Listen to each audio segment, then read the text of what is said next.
అని చెప్పవచ్చు. స్కందతో పోలిస్తే రామ్ పోతినేని గారికి కంబ్యాక్ అని చెప్పవచ్చు. ఒక రకంగా చెప్పాలంటే పూరి జగన్నాథ్ గారి ఫ్యాన్స్కి లైగర్ తర్వాత ఒక బిగ్ రిలీఫ్ అనమాట. ప్రతి డైరెక్టర్కి కొంతమంది ఫ్యాన్స్ ఉంటారు.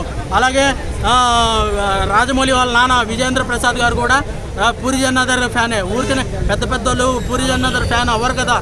అలాంటి ఫ్యాన్స్కి ఈ సినిమా లైగర్తో పోలిస్తే మంచి రిలీఫ్ అని చెప్పవచ్చు. ఈ సినిమాలో మెయిన్ హైలైట్ అని చెప్పాలంటే రామ్ పోతినేని గారి యాక్టింగ్.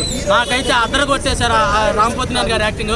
ఆ మదర్ సెంటిమెంట్ అవ్వచ్చు, అలాగే డ్యాన్స్ అవ్వచ్చు, అలాగే మదర్ దగ్గర సెంటిమెంట్ వర్కౌట్ చేయడం అవ్వచ్చు, లవర్ దగ్గర లవ్ సీన్స్ అవ్వచ్చు, అన్ని అసలు సినిమా మొత్తం అదరగొట్టేశాడు. తన యాటిట్యూడ్తో, తన స్టైల్తో, తన డ్యాన్స్తో ఈ సినిమాని ఒక రకంగా చెప్పాలంటే ఒక ఎక్కడో 50% ఉన్నదాన్ని తీసపోయి ఒక 90% పెట్టారు. నేనేదో ఈ సినిమా ఇండస్ట్రీ హిట్ అని చెప్పట్లేదు, దాన్ని ఏమంటారు ఈ సినిమా ఇండస్ట్రీని దున్నేసిద్ది అని చెప్పట్లేదు.